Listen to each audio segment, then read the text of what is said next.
Talk that talk, Joe.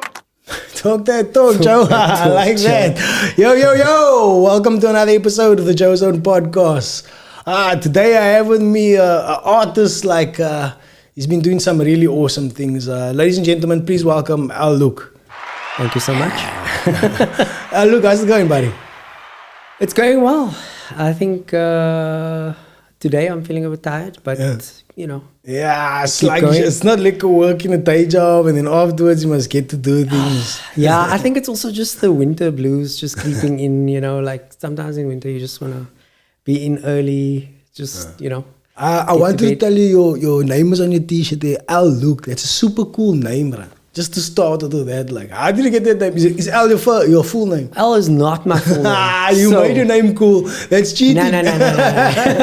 So that's cheating. Al is a nickname that I got when I was at college. Okay. And everybody just used to call me Al, and it's just stuck. And yeah, so that's like when I went into industry, working in agencies and stuff like that, everybody would just, I wouldn't say my name's Al, people would just keep calling me Al, and I was like, okay, well, I'm just gonna run with this now. So, and then it went onto social media, and it just kept going and going. So now if you ask people, do you know Al? They'll be like, oh yeah, no, we know the guy. Yeah. Al Luke, the surname is just cool, and then you modified the name a bit. Yeah, people always asking me about my surname. They're like, is your name your first name, Luke? Or is it when I was I don't know if you had this in high school, but in high school, my teachers would always call us at our surname. They would never call us by our first names. Yeah. And my teacher would call me by my first name because she was convinced that my first name was Luke, because she only ever knew people whose first names were Luke. So I was like, no, that's my surname. I'm pretty sure. Anyway, you say you're talking about the high school. When did you start? Did you go to art school? I did go to art school. What art school did you go to? So I went to an art school that is now called the Peter Clark Center. Did you go to Frankie Bay? Frankie Bay. I went to Frankie Bay as well. How come we missed each other there? Which high school did you go to? I went to Norman Engineer. I was there in 98. Yeah. 99. I was there What as well. did you study? Graphic design. I was up in the printmaking room. Upstairs. Okay. You were in the downstairs. Yeah. Okay, so you studied graphic design. Yeah. Yo, this is crazy, bro. How do we not know each other? We've overlapped. Yeah. In so many, it's just Yeah. You studied, when did you matriculate though? 99. So you were there a year before me, so that's why you weren't with me. But I would have still been there. And I used to go Maybe different, we were on different days. Different days, yeah. Okay, yeah. So if you're on a different year, you're on a different day. All the Okay. same years in the one day. That's how we missed each other. Yeah. No, Crazy. I was friends with a lot Yeah, of Frankie people Bay there was a nice from place. Norman Engelwood Roads. There were a lot of different schools that, obviously, what's that school across the road there? Grooteskier. Grooteskier. Yeah. So it's interesting, that's quite interesting that our journey started there. I've spoken about this before. It's crazy. I've spoken about this before on the podcast that had it not been for Frankie Bay, I don't think I've been a graphic designer today. No. The thing is also, it's really strange how things work out, because I wanted to do art at school. And I was in the art class in grade 8 and 9, and then my father was like, nah, you must do, you must start learning isiXhosa, and it was and I was like, but I really want to do art. And when my pops was like, okay, look, see if you can get back into the art class the next year, and then they were like, the teacher said, no, the art class is full, and it was a whole long thing. And But couldn't they see your talent at the stage? Sorry to... I mean, she could, I suppose, but it was a different time. I don't still want to say my real feelings on why I couldn't be in the class, but... what school did you go to? Wynberg Boys High School. Okay. Yeah. So I was one of a few kind of people of color in a class at that time. It wasn't like it is now, so... I'm guessing your parents worked hard to put you there. Very hard. my pops he was a teacher and taught at, this is way back now, but there used to be a reformatory in Tukai called Porter School. I know Porter School because one of my friends, Lal and Chad, their father also worked there. He's passed away now. Okay. But so he used to teach I know there. the Porter School. And then when that closed down, he taught at the Dominican School for the Deaf. And he's retired now. I know Dominican School because it's next to St. Augustine's. Yes.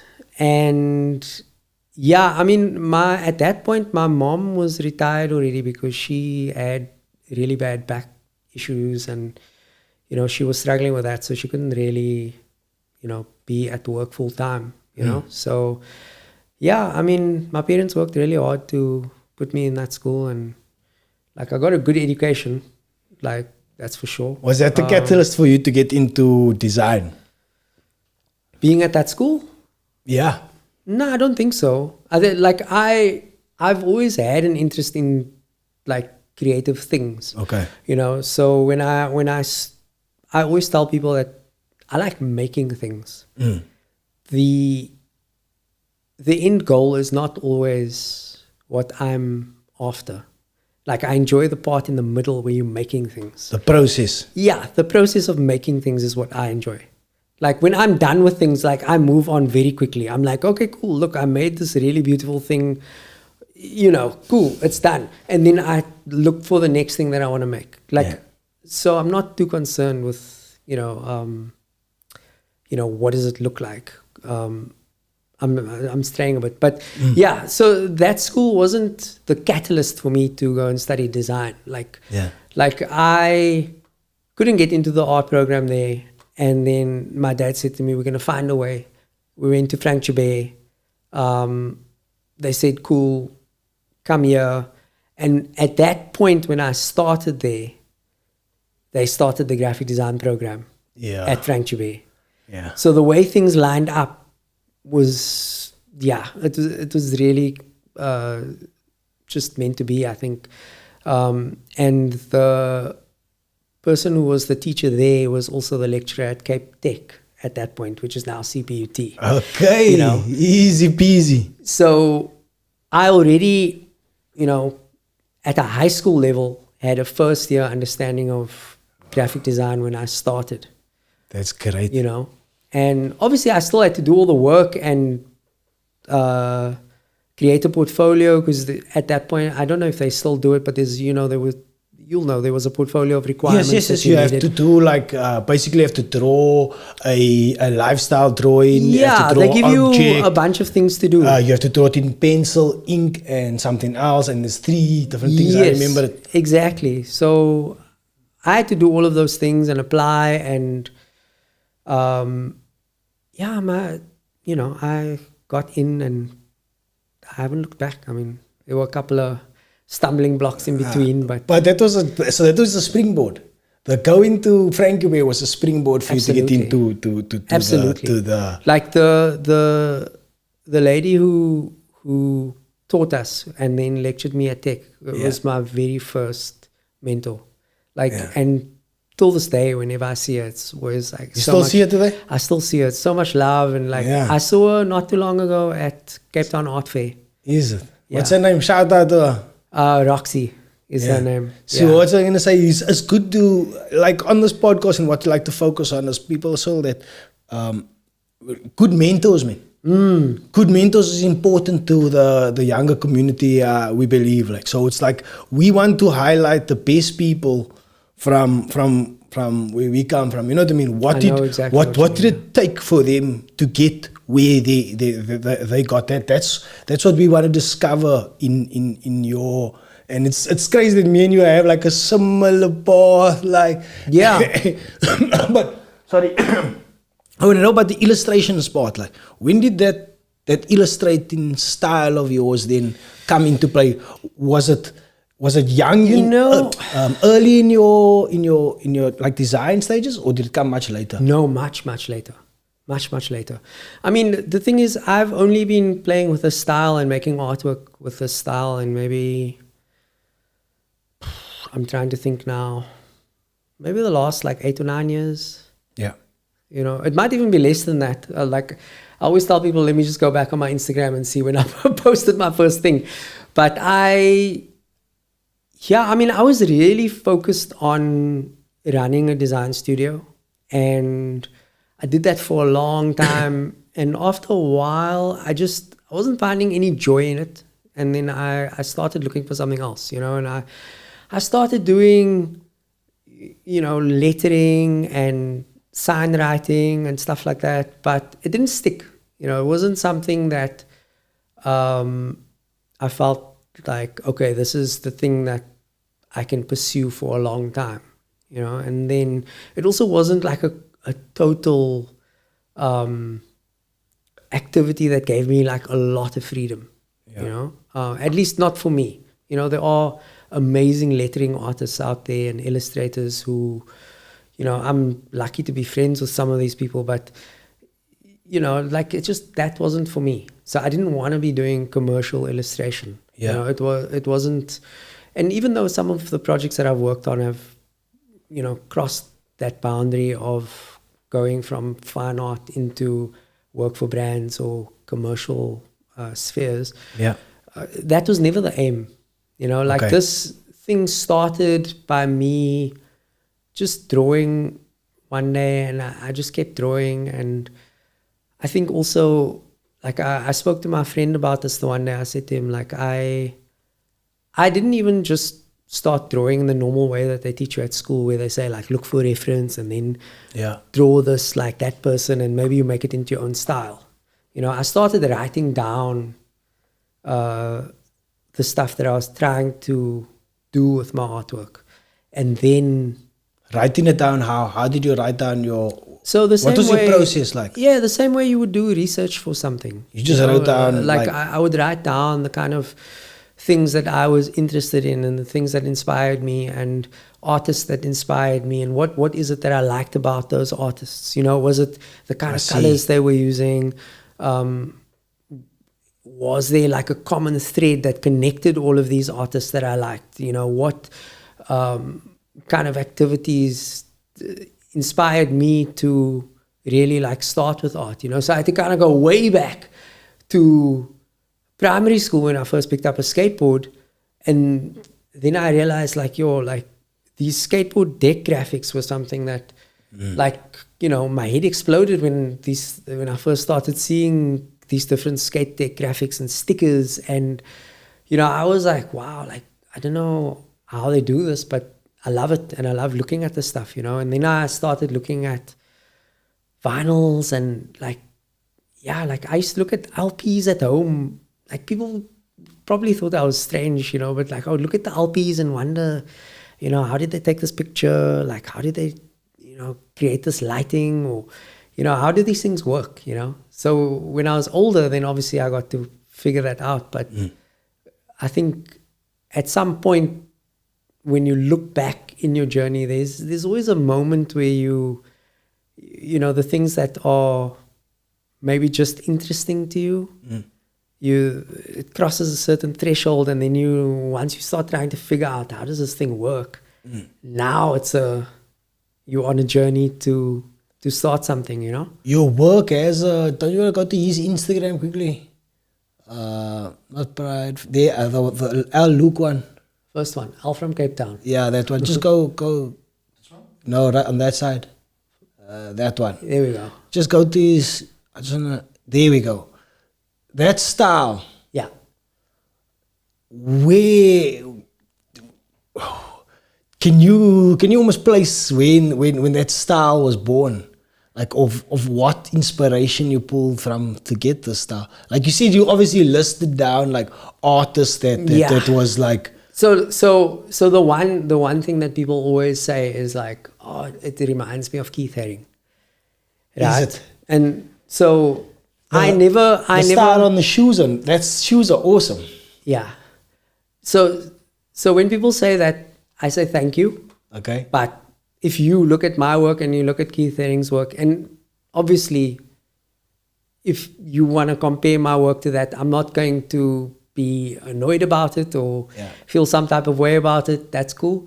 But I think the thing that people are picking up is just that it's line work and we maybe have a similar mindset in terms of, he would just pick up a brush and paint, and I do the same thing, so there's an Africanism sort of colorism to your work, though. There is like a lot of difference.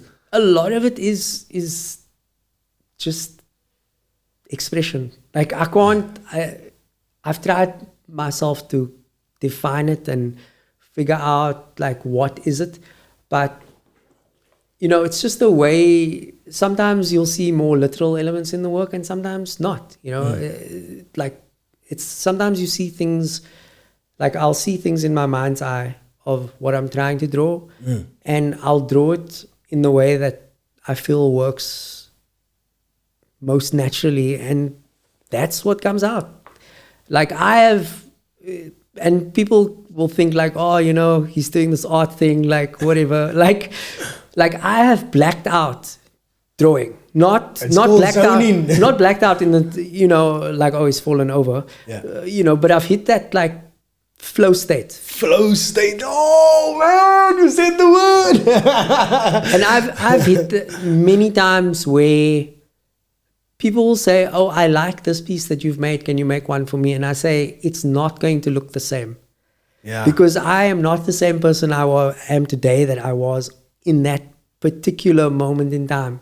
So, I can try and create something similar in a similar color palette maybe, or, all of those things. But how easy is it for you to tap into that flow state? Because flow state you can reach in different spheres. Like you can go into flow state in Jiu-Jitsu. Of course. You go into flow state when you're doing this. How easy is it for you to tap into that now? Very easy.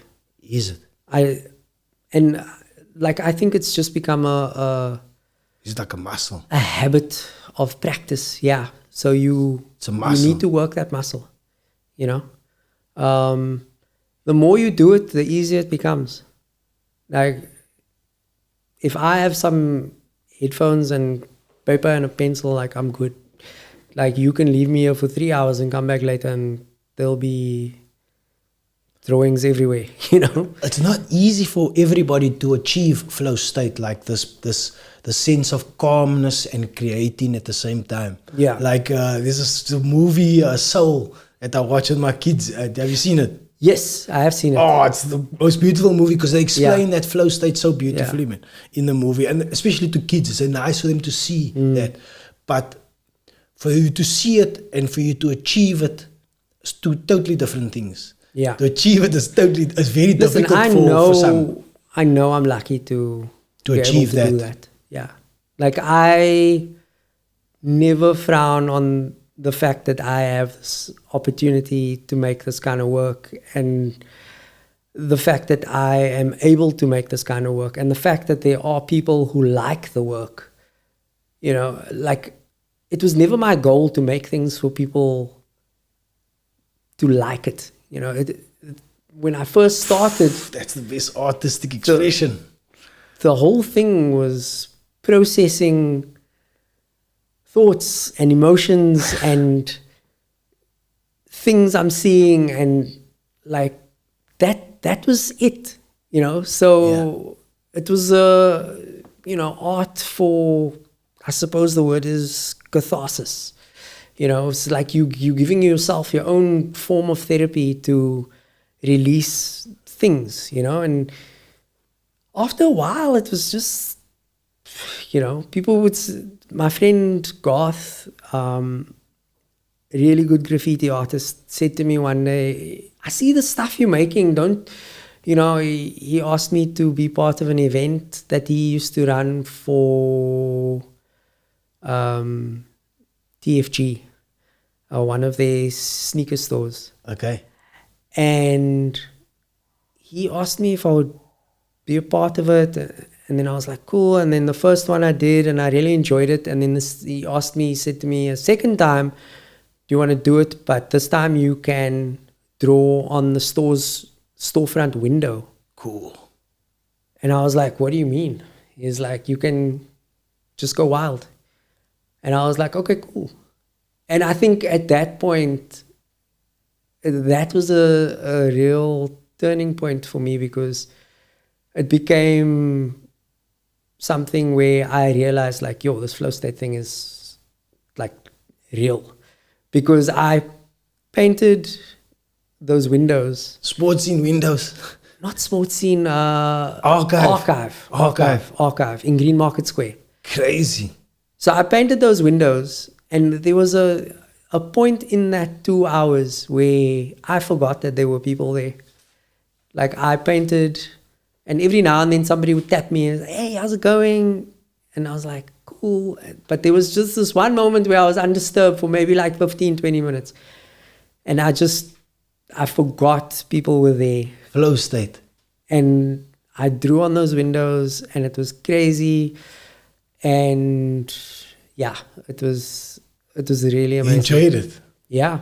I did, like, look, I mean, a lot of people, I think when I'm doing design work, I don't like when people are watching me. Yeah. You know, so there's always those memes of like, yeah, you know. Somebody watching over your shoulder. You know the meme where they say like the client wants to work with you, and then you see the two hands, the client's hand on your hand, like let's design this together. Yeah. You know, I don't like when I'm being watched while I'm designing things, because that is a very different process, you know, and sometimes it's a very technical process and you need time to figure those things out. Yeah. But when I'm making the artwork, I couldn't care less if there's 100 people there, or if there's 2 people there, or if nobody's there. You know, like I'm going to do what I came to do. So if I'm painting or drawing or whatever it is, like I don't mind, and I don't mind sharing that joy with people. And if people want to ask questions, I'm okay to do that. You know, like, so artist me is almost a different version to creative director me, who sits in an agency. But that's such a cool opportunity, I think, to get paid to express yourself on a canvas, and somebody to give you that, to give them enough trust and say, listen, I trust that whatever you're going to create now, it's going to be beautiful. And then you taking that and like, listen, I'm just going to having the freedom to express yourself. Yeah. I think that's the. And I've been very blessed. Like some of the projects I've worked on, I've looked back now, and like when you messaged me about coming to do this, and then I was like, what do you, like this, you can go interview other like famous people. Yeah, I can, you know? And but there's something in what you creating, like, right? And it's something that we need to communicate to the kids the kids out there in the community, right? Yeah. Because it's almost like sometimes people don't see it's achievable, so they don't like that's very true. Whatever they don't pursue their goals sometimes. Yes. Or somebody tells them no, rather do this, so they don't pursue art. Or they don't pursue Jiu-Jitsu. I don't know. This is many things. Yeah. But what we want to highlight, like, is like, listen here. If you pursue your art, if you pursue your Jiu-Jitsu, if you pursue your fighting, whatever you want to pursue, there is a way to get to a goal. And like, right, like, even me at my age, like, I don't think I'm truly have expressed myself artistically, right? Okay. Maybe I do it on this podcast sometimes. That you know of, though. That I know of, I don't feel that I've done. If I look back at what I've created, it's like nothing that stands out. Like, wow, that's phenomenal. Like, as a graphic designer, the only thing that I've done is able to sustain myself financially. Okay, but there's nothing that I can look at and say, wow, that's it. Like my brand and that stuff, I haven't worked on it enough to achieve that. Okay. But I do have this goal of achieving that in any sense. But and I don't know where that expression comes from. Don't you find that you've had moments in your career, or like moments of like creative clarity, where you've created something where you kind of look at it and think, damn, like, I'm impressed by myself today.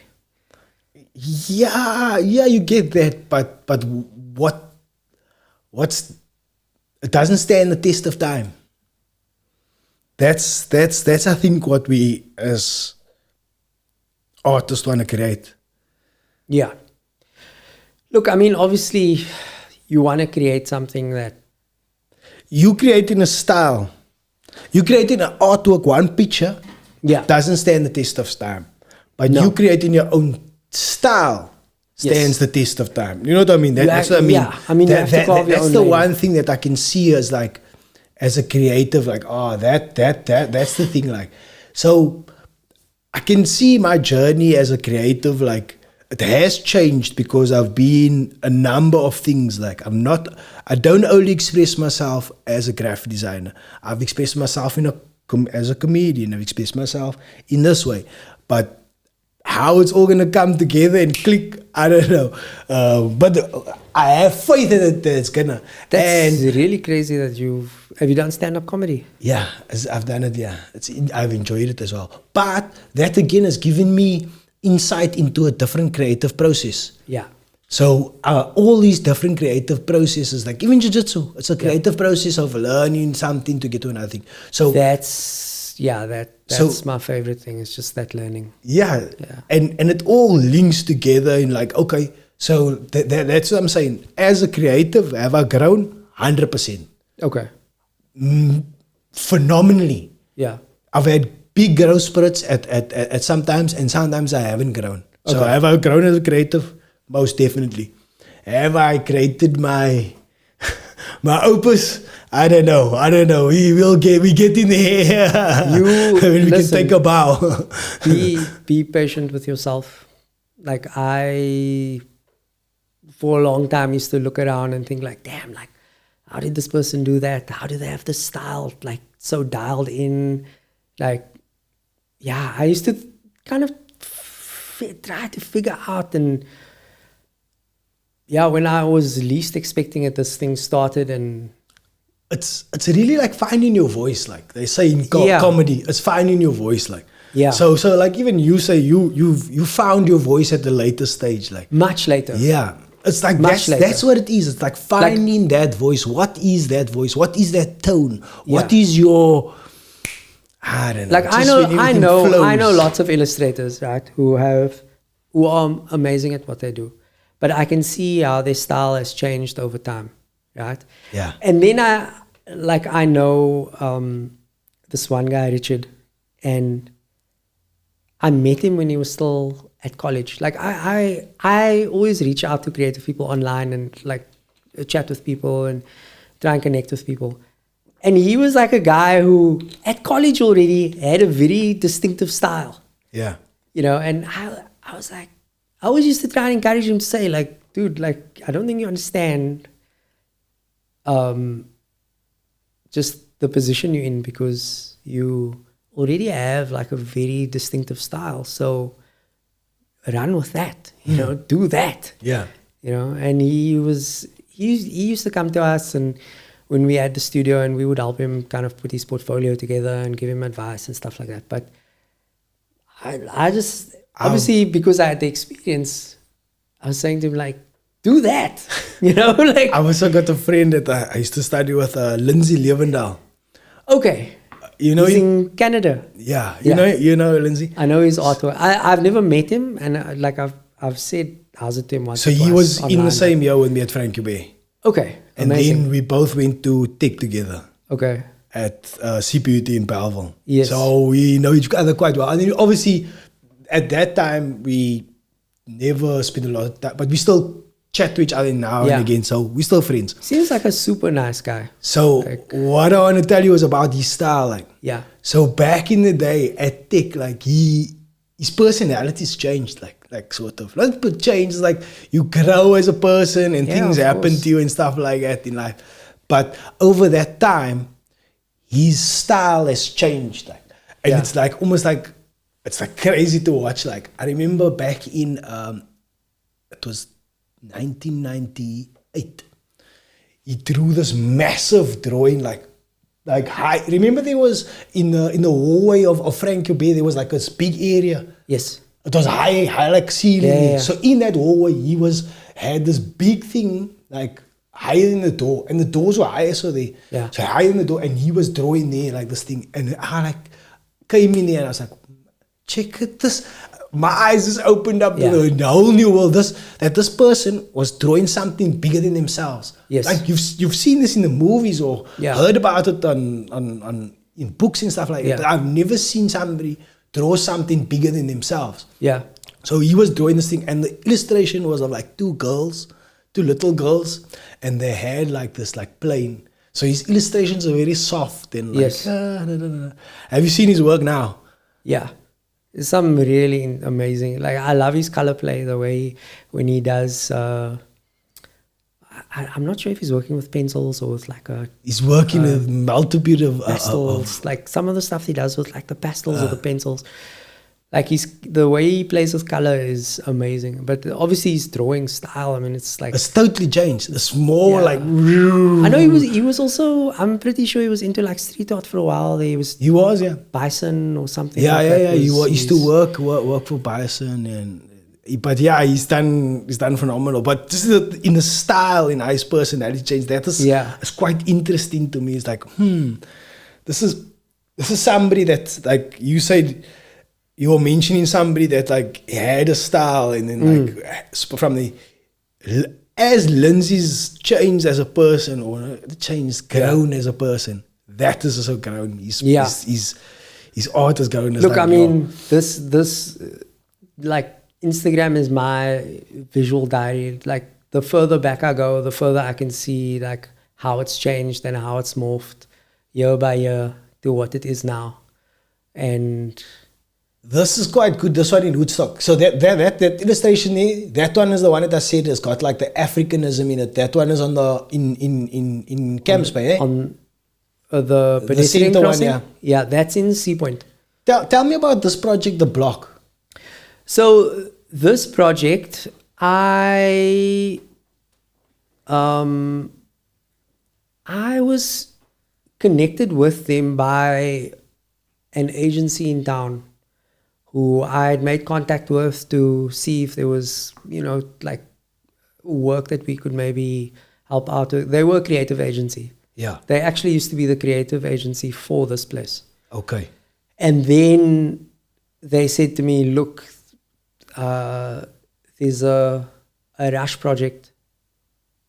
Are you keen? I said no. And they were like, listen, just chat to the marketing manager. Just 5 minutes. Just chat to him. See if it's something that you can do. Yeah, so I'm like, okay. So the guy phones me, tells me what it is. At first I thought it was, one of these kind of pie in the sky ideas. Like, it's not really. Drawing in the street. He said to me, all they need from me is the actual artwork.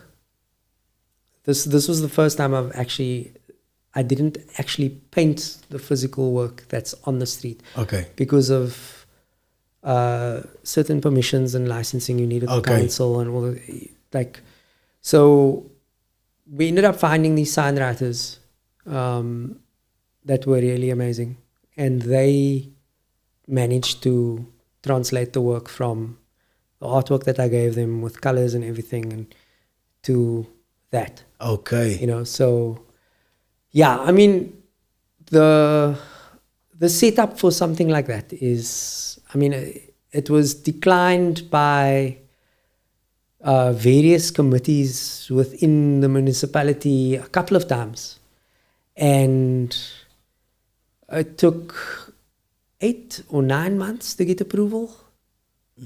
It may have actually been more. And then eventually we got approval, and then it was, okay, now we need to meet again to discuss this. And, they block half of the road, they paint it, then they let it dry, then they paint the other half of the road. And it's a busy main road in Sea Point. So, it's not an easy thing. You need to get all the right permissions, all the right safety equipment. It's logistically, it was a block funded it, our future cities. You were also involved in something in Joburg with like on the bus terminals. Bus stops years ago. Yeah, that project was also. So that was myself and my wife. Are these just freelance jobs that you get in, or? Yeah, these were like small freelance things that we were doing, and at that point I was still running my own studio, so I had that freedom to Okay. You know, quickly pop up to Joburg, leave my daughter with Ma and Pa for the weekend. You know, so we went up to Joburg. I mean, we planned everything here. We knew the agency organized everything from here, and then got to Joburg. I had a car, figured out where all the bus stops were, drove around Joburg like crazy for 2 weekends. And painting bus stops. Painting bus stops. Not just painting bus stops, vinyling, cutting out vinyl, sticking vinyl down on bus stops. Okay. Then my wife works with Lego. Yeah. And so she stuck up Lego on the inside of the bus stops. And I stuck this vinyl down and painted the outside of the bus stops. And our idea for that project was to create this almost like a tiny gallery that you would stop at every time. So depending on where you were, if you were in Joburg, you know, CBD, or I think we did one on the side of Zoo Lake. We did one in Rosebank, Melrose. Yeah, so there were a couple of bus stops. And that project, I mean, we figured like, okay, at minimum, it's going to have some kind of success with our Cape Town audiences that know us. Yeah. But we never imagined Joburg would show up the way they did. Like, people loved that project. Is it? The people who were upset with us were people in Cape Town, because they were like, why are you not doing this in Cape Town? Exactly. Why is it not in Cape Town? And I was like, speak to the DA. Speak to the municipality. The municipality said no, because the agency that was based here tried to get that project installed here as well. And the city said no. So I was like, speak to the city. Is it maybe because of the bylaws? I think it does have something to do with the bylaws. I think the bylaws are maybe a little bit too strict at times as well. So a lot of people say that, because we had the deputy mayor in a couple of months ago. Yeah. And that the mural of the Palestine thing came up, and yes. But I remember the bylaws changing graffiti artists in the mid 2000s. Yes. I remember that being a bit more strict, that you have yes. to apply. But it's one of those things. Yeah, look, it's also, I don't know the exact bylaws, but I know that it's something where you almost have to get approval from everybody who's going to see it. You know, so if I say, yo, Joe, can I paint your wall outside? I have to get permission from your neighbors. Even if you say it's fine, it's my wall. I have to get permission from your neighbors. I have to show them what the artwork is going to look like. I have to then send that to the council to say this is what the artwork's going to look like. Obviously, you know, you don't want to paint something super offensive on the wall and then everybody's upset. I get it. You know, I get that. But in a way, you're also limiting the potential of artists to just create freely. You know, like, yeah, I mean, people will say like, and like, I don't want to speak for the graffiti community because, you use graffiti, you use spray painting in your work, spray painting and paint brushes. There is an aspect of graffiti in your work. I use everything. Okay. I was very interested in graffiti growing up. Okay. Right? Like a lot of people were. But that again was something that never really took. So I was not going to go out at 2-3 in the morning and go spray trains and, you know, go do illegal like artworks everywhere. You know, it was just something I wasn't going to do. I was too focused on school, and to be honest with you, like I was probably a little bit scared. Like it's like getting caught. 15 or 16. I think I was more scared of getting caught by my pops, like trying to sneak back in, you know, like. But yeah, so I love that. Like I love graffiti, and I'm friends with a lot of graffiti artists that live here, but I'm not that. Like, that's not what I do. Okay. Respectfully, of course. Like, there's amazing, like I told you about my friend Garth, and there's a couple more guys that I'm friends with, and those guys are still going and doing some legal, some not so legal things, but like, that's not really for me. Tell me, when did your jiu-jitsu journey start? When did that start? Because I just want to establish, did your jiu-jitsu journey start prior to the having your own style, or before that, or after that? Maybe just after. Is it? Maybe just after. Yeah. You think I'm... almost like you were like, did jiu-jitsu unlock his creative chakra? I've got it. Got it. The guy choked me and it unlocked something in me. No, I think the jiu-jitsu journey started a little while after, not too long after. I think at that point I was also doing, when I started jiu-jitsu, I was still doing a lot of street photography. So I would go around and find like interesting places to take pictures and stuff like that. And then I was doing jiu-jitsu, and the art thing could potentially have started around the same time, maybe. But how did you find jiu-jitsu then? Like what what attracted you to do that? So before I say my friend, my wife,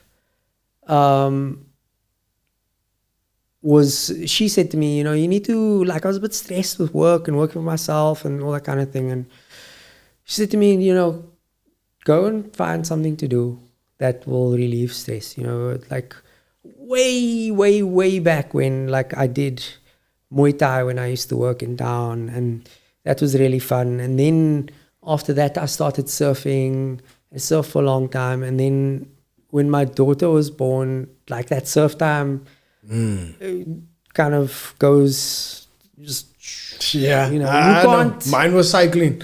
Yeah, you can't say at any time of day, oh, I'm gonna go surf now. Exactly. Like, it's all dependent on tides and wind, and how far is it that you need to go, and which beach has waves, and so all of those things. But then I bumped into a friend of mine, good friend of mine, and he said to me, come check out Jiu-Jitsu. There's this place, Pride Fighting Academy, that I train at.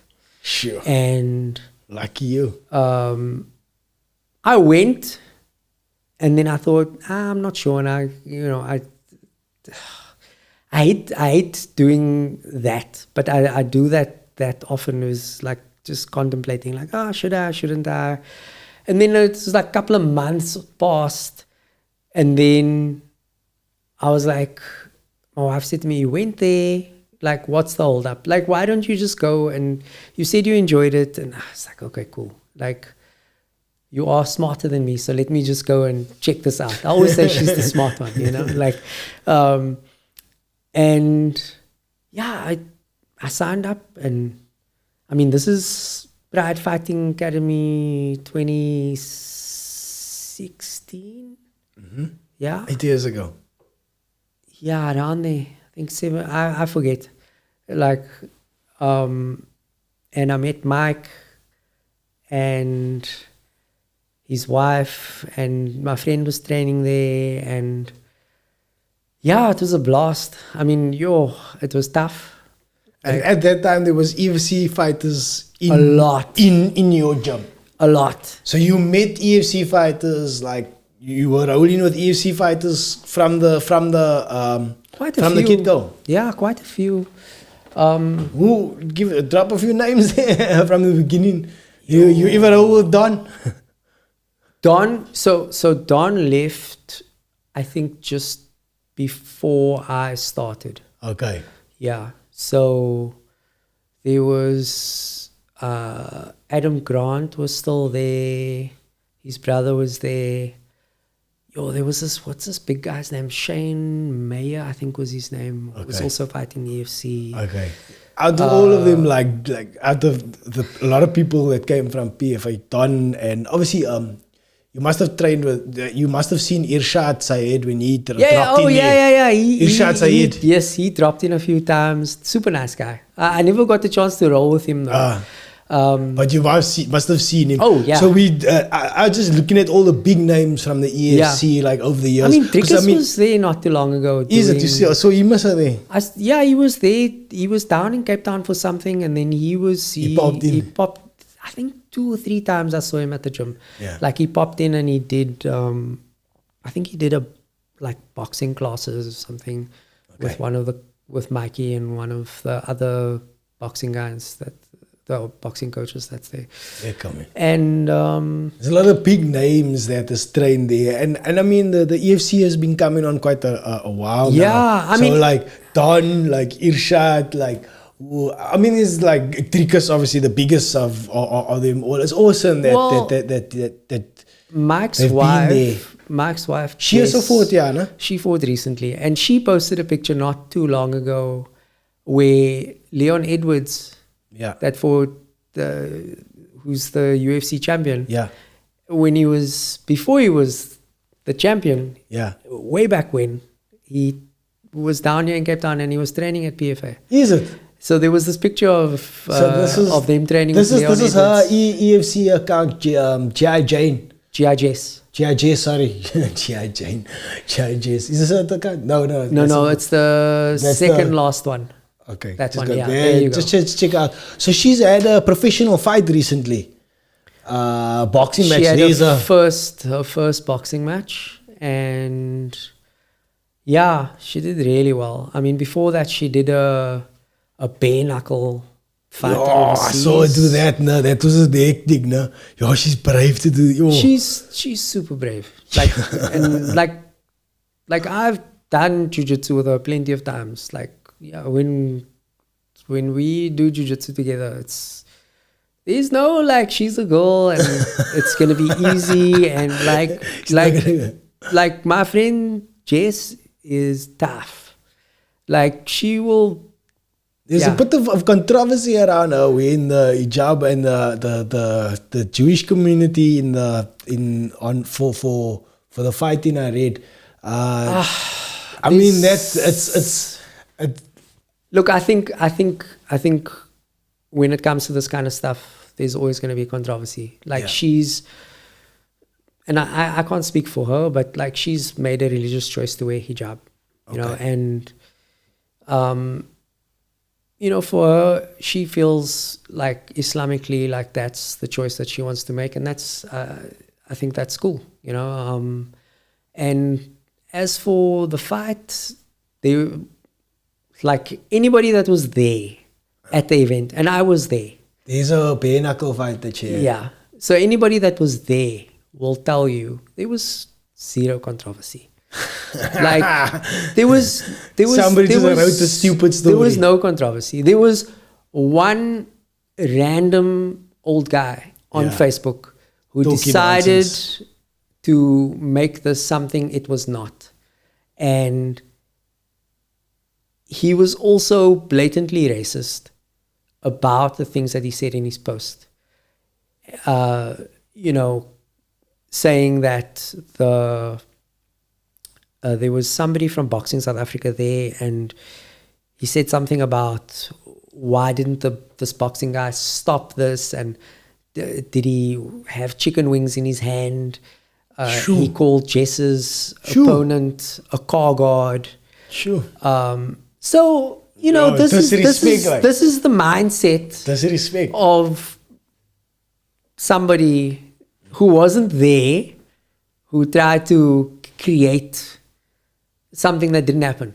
Yeah. And on the night, if you were there, listen, it's everything that's beautiful about South Africa. It was like a multicultural, multi-ethnic, multi-religious, multi-alles, wat malles, that's Cape Town, that makes Cape Town awesome. Yeah. Like everybody came there. Some people came there as fans of chess.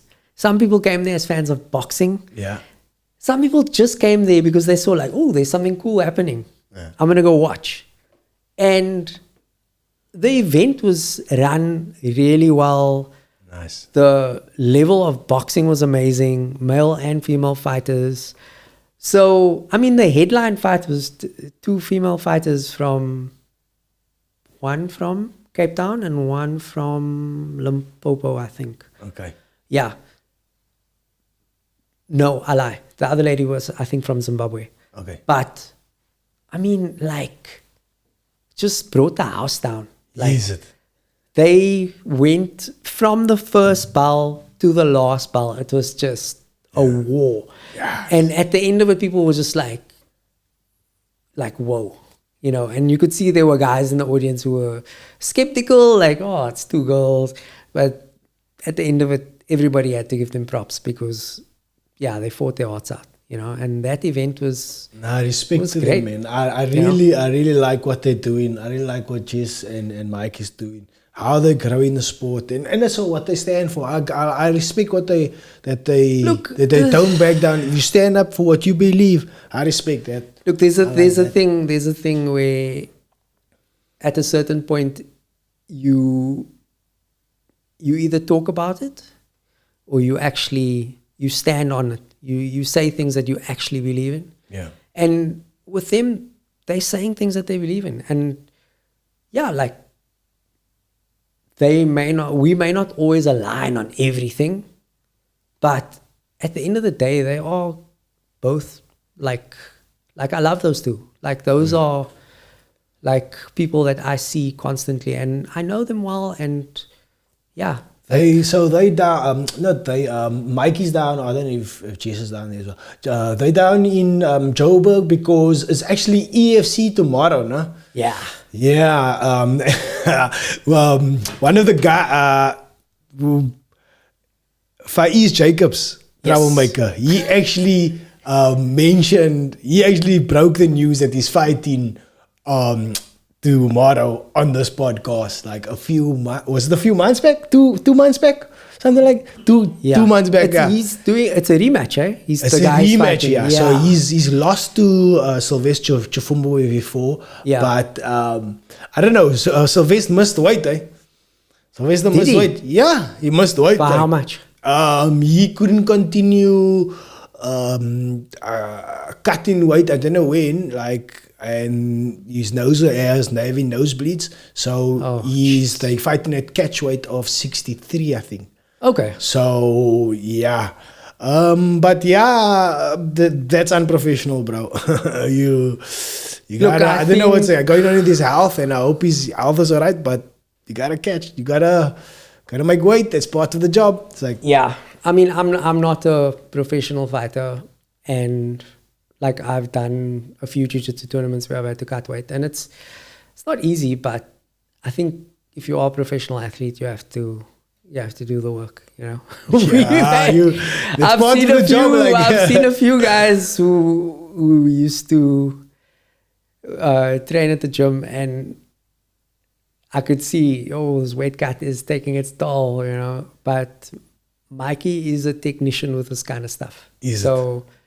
I can't tell you in recent history if we've had any fighters who've missed weight. I can't recall it ever happening. Yeah, because he's a wizard with this kind of stuff. I can think of a few people that's missed weight, and none of them fought under him.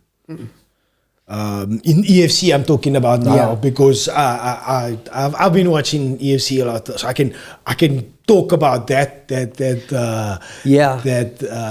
I used to actually be part of the EFC media, so I used to sit cage side at the EFC events when they used to come down to Cape Town. Guy Lazarus as well. Yes, I do know the guy, but does he still work there? No. Okay. I used to be in communication with him over email. Yeah. He's works full time for Cobrinha Sunninghill. Okay. Yeah, so the jiu-jitsu. It's actually through him that I got onto the email database. So now I'm still part of the media listing, but I can't do much because I'm here in Cape Town and everything is in Joburg. Oh, yeah. So I used to go to the events, take a few shots, talk about the events, interview the guys. Yeah, and they really have a better way. But now, I don't know where I'm at now, maybe want to get into the more Cape Town fighting. So I actually should be attending these events so that I can cover it more and get more coverage of these. And I'm should have. I'm wanting to really watch more of I think the amateur fighting as well. The next event that's coming up that they were talking about was obviously EFC is Taiwalics. I saw Taiwalics. After EFC is the Taiwalics fight. I think there's 1 or 2 guys from our gym fighting in Taiwalics. Fighting in the Taiwalics event. Tumelo's also fighting tomorrow. That's my boy. Tell me about Tumelo. Like, I don't know much about him. Like, do you know a lot about his background? Where does he come from? Cape Town originally. Yeah, Cape Town. I mean, I don't know his background that far back. I mean, I know. But he's been training here now for a while. Yeah, he's been. I think he started doing Jiu-Jitsu somewhere else with like Gracie Bar or something like that. And then, yeah, to me and I have a love-hate relationship when we're rolling with each other. How long is he training there by you guys? You must be about 4 years, I think. 3 or 4 years, maybe. Okay. Yeah. I just want to check the growth under Mike. I know a lot of people is gone there and it's like I just you can really see they improve as fighters. Like there's obviously invest a lot of time into his guys. To me, he's a guy he's a very mild-mannered guy. So you don't always think like, oh, to me he's cut out to be a fighter. But I don't know. There's something that just clicks. So is he fighting for the interim title tomorrow? To me, I don't know. I think he's fighting for number 1 contender. I think for another 1 contender, or he's fighting for a title spot. Number 1 contender is a title spot. What am I talking about? Yes. Yeah. So he's fighting. Both Faiz and Tumi, I think, are fighting for number 1 contender. If you're number 1 contender, that basically means you fight for the title.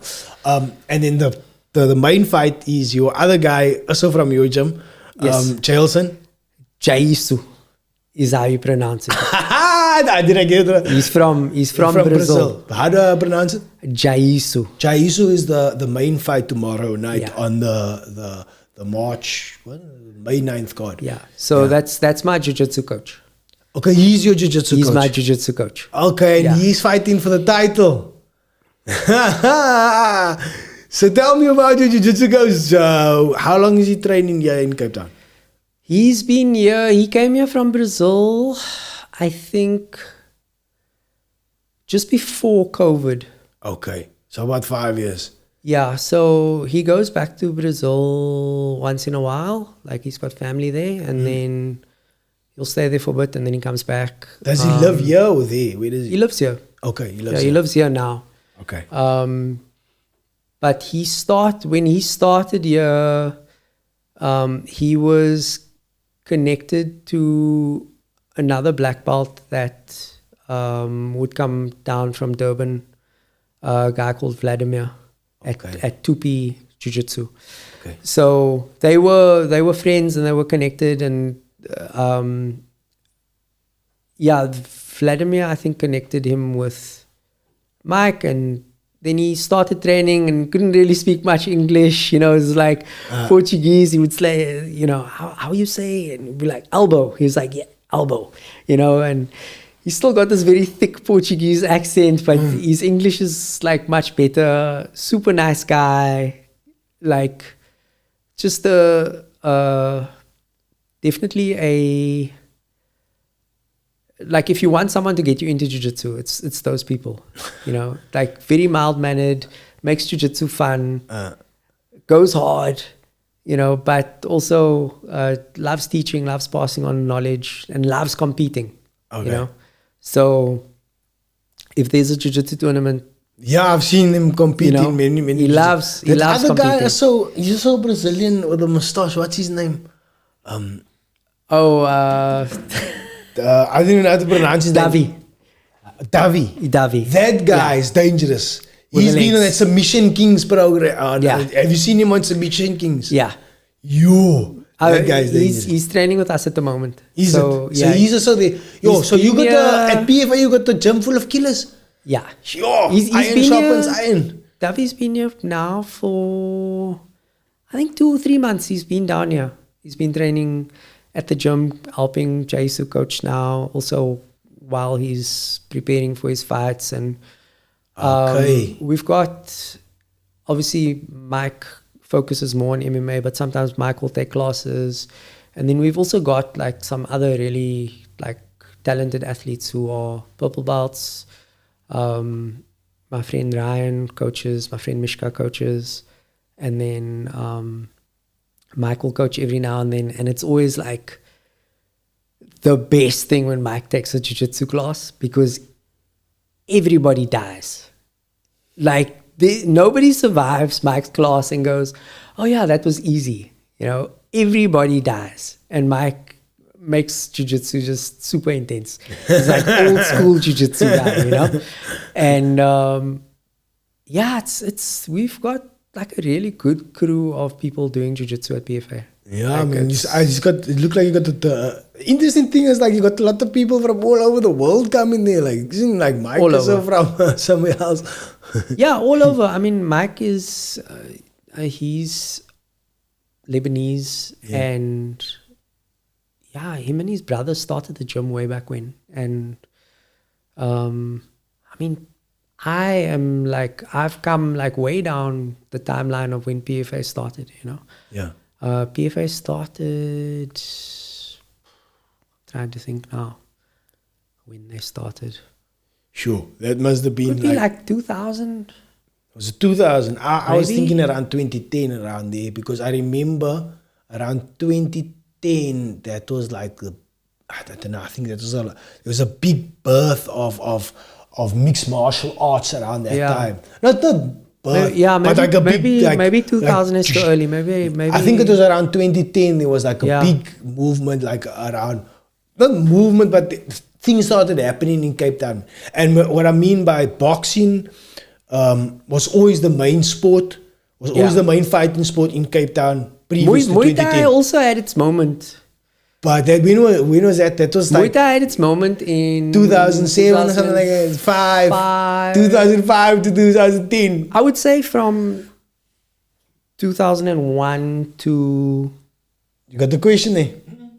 2000, Okay. I would say like 2001 to about 2008, 2009. Like Yeah. There was a Muay Thai time, like even Like the- Ray's gym popped up. It was like, Ray's gym. I used to train at Dragon Power for a while. Ah, what's I his think name? What's his with- Dragon Power? The main guy there, Quentin Chong. yeah. Where is he now? I have no idea. What I have happened? no idea. I So don't what know. happened is like one EFC, right? I'll tell you this He was weird always such story. a controversial dude. Whenever people tell me, It was a controversial story because about people will Quentin say Chong. like, oh, did you always do jiu-jitsu? And then I'll say like, no, like I did Muay Muay Thai, Thai. Dragon Power, and then I was surfing, and then I did boxing at the military base, and then but then they're like, ooh, you did Muay Thai, Dragon Power with Quentin Chong. Let me tell you a story. And you're like, People always get a story about Quentin Chong. listen, I don't. Quentin was always a super nice guy to me. Whenever he saw me, him and his brother were. I forgot about that time. Yeah, you were right. Muay Thai did have a time. Muay Thai had when a Quentin moment. was It was was the dung. Yeah, I remember that. And all the models were doing Muay Thai, and it was the thing. Like those Dragon Power events were crazy. Like you look around and you see all these like really famous Cape Town people there in attendance. And My when I started like witnessing fighting was way back. So I lived in the same area as Steve Calacoda and Virgil Calacoda. okay, So obviously Steve's the promoter, Virgil was the fighter. So from a young age, I saw Virgil run every day as a boxer, like past us. And then I think in 1998, he won a title like WB.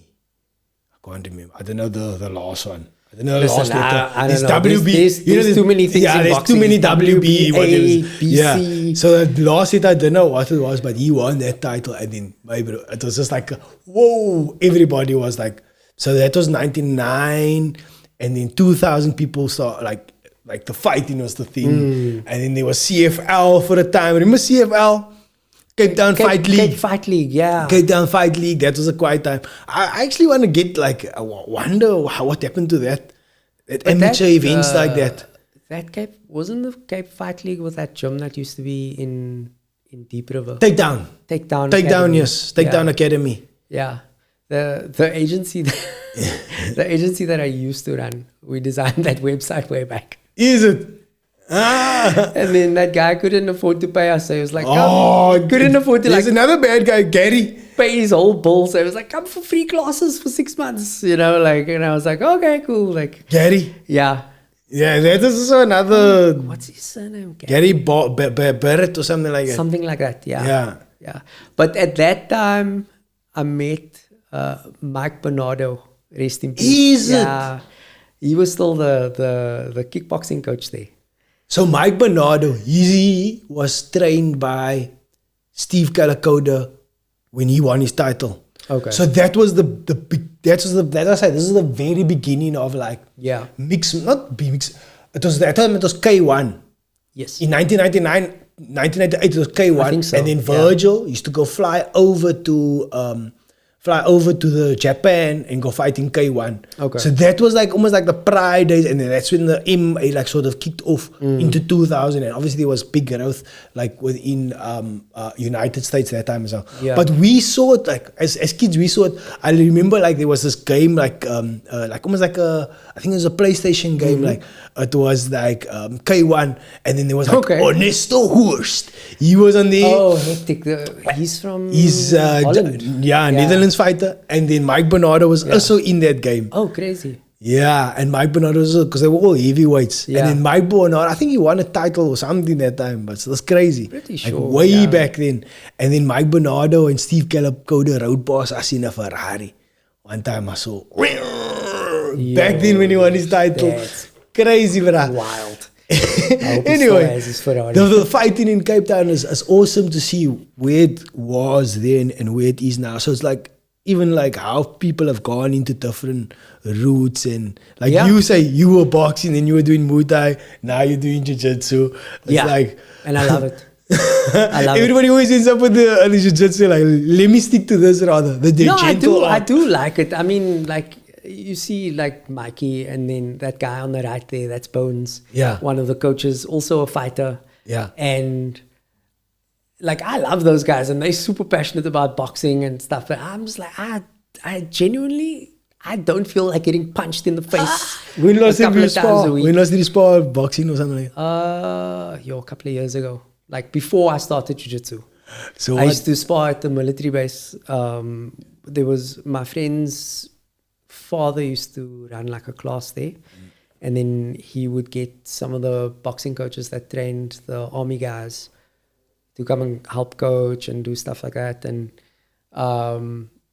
it was fun, but there's levels to the game. The other day, there's in our gym, we do mostly jiu-jitsu. Okay. So my other coach, he started introducing striking back in.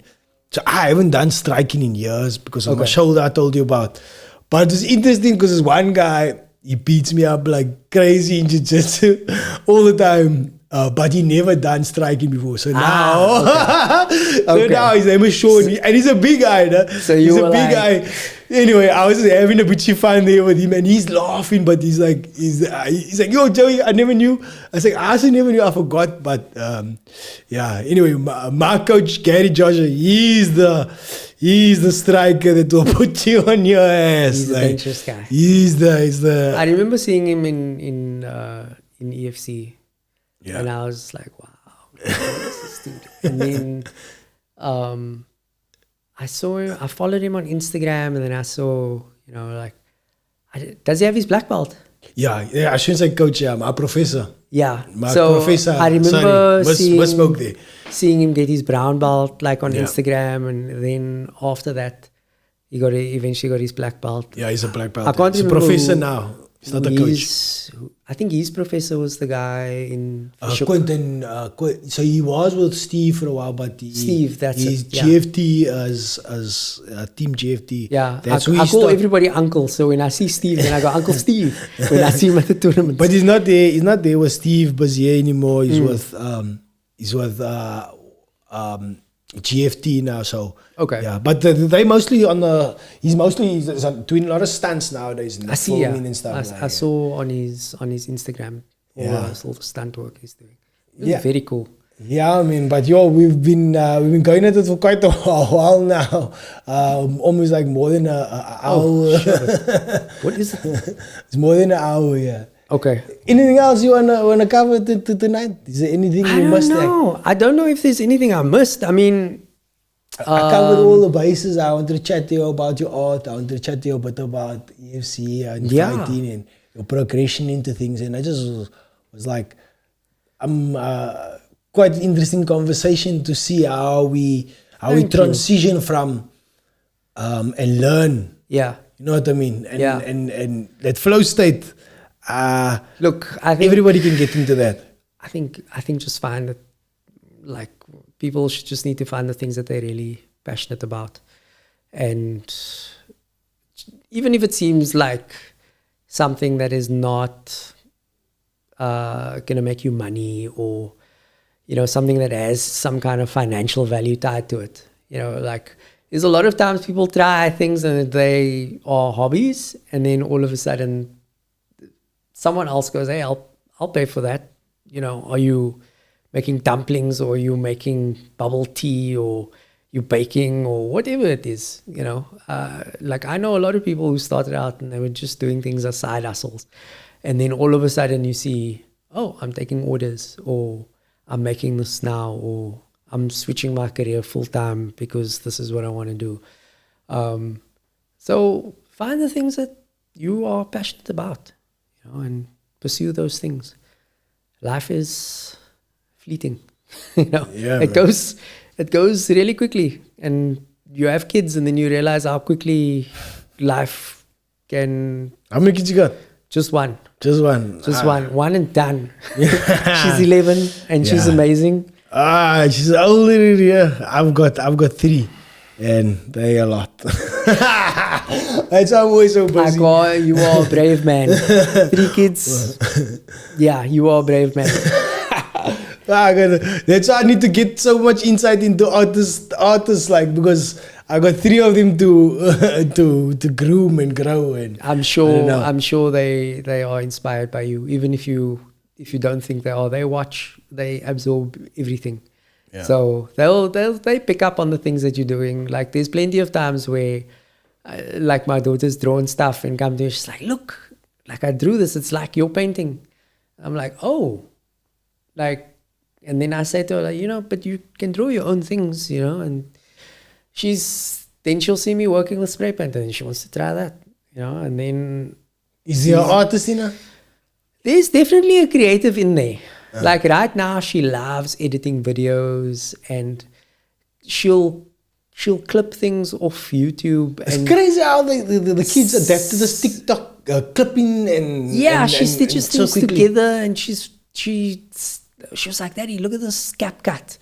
I want to use this thing. I was like, cool. And then she tried that. And then now she's trying to figure out, she said to me she wants to try and learn how to use After Effects. And I was like, I don't even really know how to use After Effects, but, I have to encourage her. So, but also slow her down a little bit to say, it doesn't always have to be something that is rooted in technology. Yeah. You can still just use a pen and paper or pencil and paper. That's the beginning. Pencil and paper, the idea. Put in your idea on paper. Yeah. And I mean, where the idea starts doesn't really matter, but where you take it, that's up to you. Where you take it. Let's end on that. Like, it doesn't matter where idea starts, but it's where you take it. Where you take it. That's where it goes. Thanks anybody for watching. Please like, share, subscribe. Tune into the EFC tomorrow. Faiz Jacobs is fighting some PF people. PFA, Jaisu, Tumelo, and Adrian. Adrian Sanchez, I've chatted to him already as well. Yeah. All the best. All the best for you guys. Please like, share, subscribe. We out.